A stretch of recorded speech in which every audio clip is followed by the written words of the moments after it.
ओम नमो भगवते वासुदेवाय। स्वागत है आप सभी का हमारे चैनल पर। आज के इस वीडियो में हम बात करने वाले हैं आषाढ़ मास की पूर्णिमा तिथि के बारे में। आषाढ़ मास की पूर्णिमा कब होगी, व्रत किस दिन किया जाएगा, सत्यनारायण की कथा कब की जाएगी और इस दिन के शुभ मुहूर्त क्या होंगे, सभी के बारे में आज के इस वीडियो में हम बात करने वाले हैं। तो वीडियो को अंत तक अवश्य देखिए और अगर जानकारी आपके लिए उपयोगी हो, वीडियो पसंद आए तो औरों से भी शेयर करिए और चैनल को सब्सक्राइब नहीं किया है तो सभी प्रकार की व्रत कथाएं सुनने के लिए, व्रत से जुड़ी जानकारियां प्राप्त करने के लिए हमारे चैनल को सब्सक्राइब करके बेल आइकन पर क्लिक अवश्य कर लीजिए। तो आइए शुरू करते हैं आज का वीडियो। सनातन धर्म में पूर्णिमा तिथि विशेष मानी जाती है। प्रत्येक पूर्णिमा का अपना महत्व होता है, लेकिन आषाढ़ मास की पूर्णिमा अत्यंत श्रेष्ठ है क्योंकि ये गुरु पूर्णिमा या व्यास पूर्णिमा के नाम से भी जानी जाती है। इस दिन भगवान वेद व्यास जी का स्मरण और पूजन किया जाता है। वेद व्यास जी को जगत गुरु माना जाता है। सभी शास्त्रों ग्रंथों के रचयिता वेद व्यास जी को माना गया है। इस दिन व्रत करने से और पूजा करने से जीवन के सभी कष्ट दूर होते हैं और देवी देवता प्रसन्न होते हैं। पूर्णिमा के दिन स्नान का और सत्यनारायण कथा का विशेष महत्व होता है। इस दिन हो सके तो गंगा नदी में स्नान करना चाहिए, लेकिन अगर गंगा स्नान नहीं कर सकते तो घर पर ही नहाने के जल में गंगा जल मिलाकर स्नान करना चाहिए। हर हर गंगे कहते हुए स्नान करने से भी गंगा स्नान का पुण्य प्राप्त होता है। सत्यनारायण की कथा भी पूर्णिमा के दिन करवाना चाहिए। अगर पंडित बुलाकर नहीं करवा सकते तो घर पर ही सत्यनारायण का व्रत करें और कथा श्रवण करें। इसके अलावा संध्या के समय पूर्णिमा के दिन तुलसी में दीपक भी जलाना चाहिए। पूर्णिमा तिथि देवताओं को समर्पित मानी जाती है। इस दिन व्रत करने से संतान सुख, संतान की उन्नति होती है। चंद्रमा को 16 कलाओं से युक्त पूर्णिमा के दिन माना गया है। इस दिन चंद्रमा के दर्शन करने से, चंद्रमा को अर्घ्य देने से सभी प्रकार के शारीरिक और मानसिक कष्टों से छुटकारा मिलता है। जो भी भक्तगण पूर्णिमा का व्रत धारण करते हैं उन्हें चंद्रोदय व्यापिनी पूर्णिमा तिथि में ही व्रत रखना चाहिए। इसके लिए प्रातःकाल ब्रह्म मुहूर्त में उठकर किसी पवित्र नदी में स्नान करें। अगर नदी आसपास नहीं है तो घर पर ही हर हर गंगे कहते हुए स्नान करें। इसके बाद सूर्य भगवान को जल अर्पित करें। भगवान शिव की, भगवान नारायण की और अपने गुरु की इस दिन पूजा करें। सारा दिन व्रत धारण करें। संध्या को जब चंद्रोदय हो तब चंद्रमा को अर्घ्य देने के बाद ही व्रत का पारण करें। चंद्रमा को अर्घ्य देते समय एक लोटे में शुद्ध जल लें, उसमें थोड़ा कच्चा दूध मिलाएं और चीनी मिलाएं।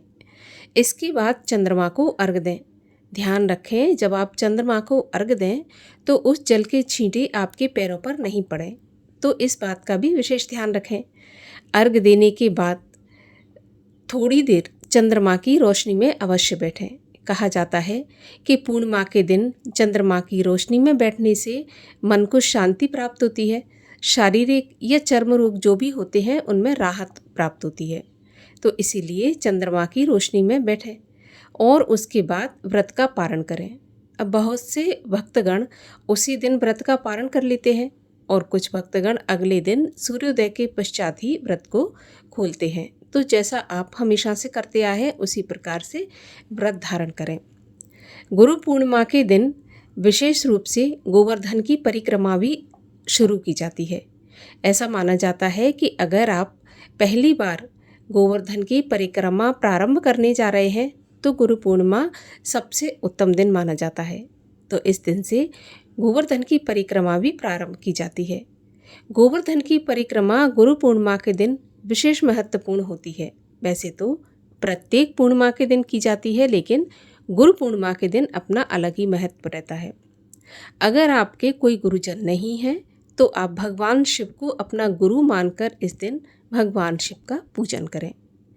अब आषाढ़ मास की पूर्णिमा तिथि किस दिन मनाई जाएगी, तो देखिए पूर्णिमा तिथि का प्रारंभ होगा 28 जुलाई मंगलवार की शाम 6:20 पर और पूर्णिमा तिथि का समापन होगा 29 जुलाई बुधवार की रात्रि 8:05 पर।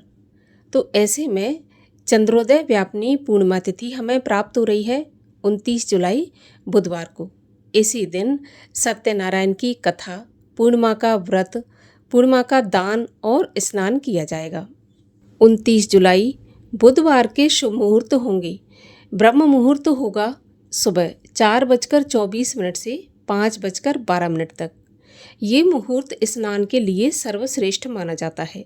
इसी समय पर किसी पवित्र नदी में या घर पर ही गंगा जल मिश्रित जल से स्नान करना चाहिए। राहु काल का समय होगा दोपहर में 12 बजे से 1:30 बजे तक, जो कि अशुभ समय माना जाता है। इस समय को छोड़कर किसी भी समय पर सत्यनारायण की कथा, दान इत्यादि कर सकते हैं। इस दिन अभिजीत मुहूर्त प्राप्त नहीं हो रहा है तो राहु काल के समय को छोड़कर किसी भी समय आप कथा, दान इत्यादि कर सकते हैं।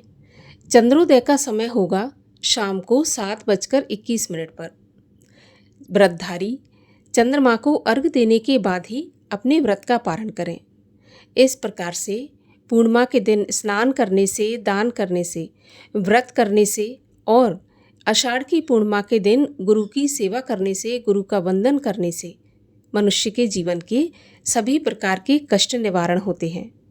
भगवान शिव की पूजा करने से और चंद्रमा को अर्घ देने से मन को शांति होती है, घर में सुख शांति आती है।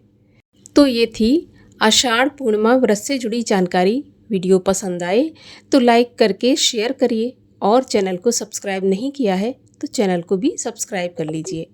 इसके अलावा हमारे चैनल पर सत्यनारायण व्रत की कथा भी सुनाई जाएगी, तो वो भी अवश्य सुनिए। मिलते हैं अगले वीडियो में, तब तक के लिए हरे कृष्ण।